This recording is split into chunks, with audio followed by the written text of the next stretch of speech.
Oh, c'est Ningen, j'espère que vous allez bien. Aujourd'hui vidéo versus parce qu'on va opposer Vegito DBZ à Goku et CJ God du film Battle of God. Surtout parce que ces deux-là sont vraiment balèzes et ils sont tous les deux apparus dans deux passages de l'histoire relativement proches. Cette opposition, ça fait un moment que les fans débattent dessus, dont moi d'ailleurs, parce que je trouve la confrontation plutôt intéressante. Donc ça va être une vidéo vraiment chill, c'est les vacances, donc pose-toi tranquillement et n'hésite pas à t'abonner si le contenu t'a plu. Bon visionnage.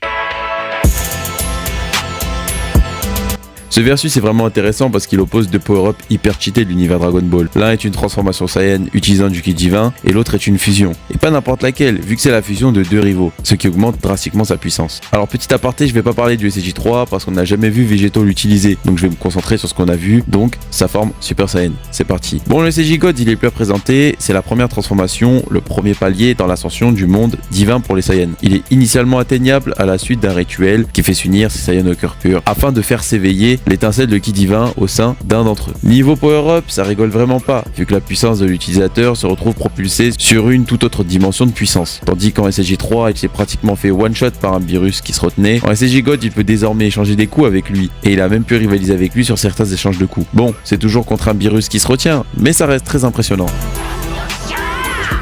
Bon, lui il est plus à présenter, c'est la fusion Potala de Goku et Vegeta. Les Potala sont des boucles d'oreilles, des artefacts surpuissants, décrits comme le trésor des Kaioshin, qui permet à deux entités les ayant équipées sur les bonnes oreilles de fusionner. Là aussi le power-up est impressionnant. Pour vous donner un ordre d'idée, dans la saga Buu, le Super Saiyan était déjà dans les plus bas niveaux de puissance. L'utiliser rien que contre les formes de Buu les plus faibles était déjà du suicide. Le seul moyen d'espérer l'affronter et peut-être le battre, c'était le Super Saiyan 3. Et même là c'était compliqué car le Super Saiyan 3 s'est avéré être inefficace contre les formes de Buu les plus puissantes. Rien qu'en forme de base, Vegito tient tête à Buan, alors que déjà Buan était bien au-dessus du CJ3 en termes de puissance. Mais je compte pas l'utiliser comme argument, vu que ce passage est un rajout de l'anime et donc n'est pas canon. Mais ça peut donner une bonne idée de sa puissance. Comme je vous l'ai dit, contre Buan, le CJ3 était presque inutile, alors le Super Saiyan, n'en parlons pas. Pourtant, le Super Saiyan de Vegito était plus que suffisant pour massacrer Buan. En plus, Vegito en Super Saiyan le détruisait sans difficulté et avait tellement de marge contre lui que même en étant transformé en bonbon, Vegito était toujours plus fort. Je ne sais pas si vous vous rendez compte de la dinguerie. De plus tard on apprend que si Vegito l'avait voulu,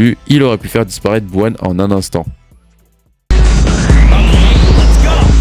Déjà, on va démystifier 2-3 trucs. Dans le film Battle of God, Goku aurait dit que la fusion était inutile contre Beerus. Les gens ont tout de suite fait la liaison en se disant que ça voudrait dire que le CJ God était plus fort que Vegito, etc. Mais ils se sont basés sur quoi pour dire ça? Bah sur rien, parce que à ce moment-là, Goku n'avait aucune idée de la puissance du CJ God vu qu'il ne l'avait jamais utilisé. Il n'a même jamais comparé les deux. Et d'ailleurs, cette déclaration était dans le film, sauf que le film n'est pas canon, vu que le film a été remplacé par DBS dans le canon de l'histoire. Donc la question se pose toujours à ce moment-là. La vérité, c'est que même en CJ God, factuellement, Goku était toujours en dessous de Beerus, donc à aucun moment le CJ God a montré sa supériorité sur la fusion. Après, je peux comprendre que les fans aient pris ces éléments comme preuve scénaristique pour se donner un ordre d'idée, mais le truc c'est que les scénaristes ont tout fait pour vendre le CJ God à ce moment-là. C'était le but du film, de promouvoir ce nouveau power-up, mais factuellement, côté preuve, bah y a rien qui prouve que le CJ God est plus fort. Et si l'arc Battle of God ne dispose pas suffisamment d'informations à ce sujet, la suite de l'histoire nous en apporte. Je pense que l'auteur lui-même nous donne la réponse et il est catégorique. La fusion est bien au-dessus, et rien qu'en forme de base. Vous avez bien entendu. La fusion de deux Saiyans en forme de base représente un bien plus gros power-up que le CJ God. Et que ça soit dans les films, dans la série animée, ou même dans le manga, toutes les déclinaisons de DBS nous montrent cela. Dans le manga, Vegito en forme de base annihile la moitié du corps de Zamasu en une seule attaque, alors que Zamasu a déboîté Vegeta et Goku en SJ God en 2v1 et il les a aussi déboîtés en SJ Blue. Dans l'anime, Kefla éclate Goku et SJ God, rien qu'en forme de base, et dans le film Broly, Gogeta en forme de base est plus puissant que Goku et CJ Blue. Franchement, l'auteur ne peut pas être plus clair que ça. Donc étant donné que le Goku de Battle of God est relativement proche du Goku de l'arc Buu, si on compare les deux power-up, on peut décemment penser que Vegito était bien plus fort que Goku et CJ God si on prend le canon de la série. Bon, on a compris, si on prend le canon de l'histoire, la fusion est logiquement au-dessus.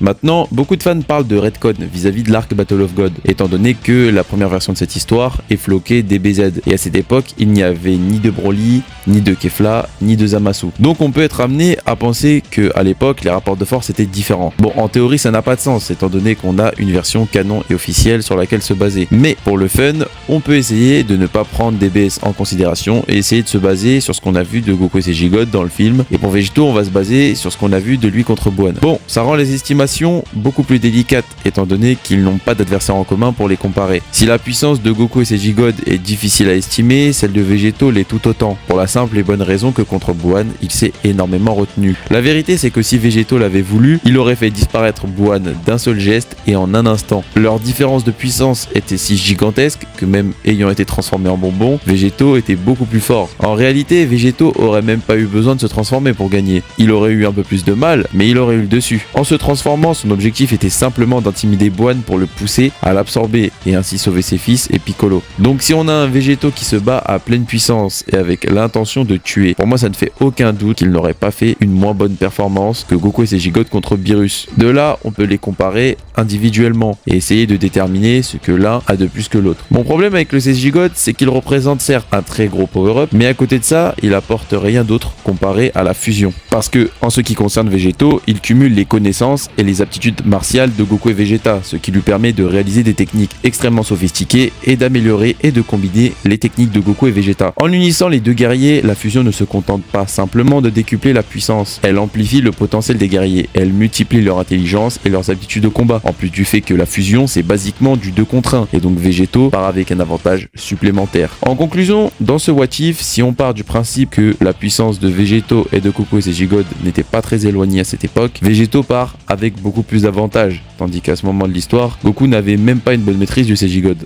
Alors selon moi, c'est victoire par KO pour Végéto. Après, je suis sûr que ça aurait été un très beau combat. Et d'ailleurs, n'hésitez pas à me donner votre avis dans les commentaires, votre pronostic. Même si c'est des pavés, je lis tout le monde. Et si la vidéo vous a plu, n'hésitez pas à liker et à vous abonner pour voir la suite. Et moi, je vous dis, Jane Ningen.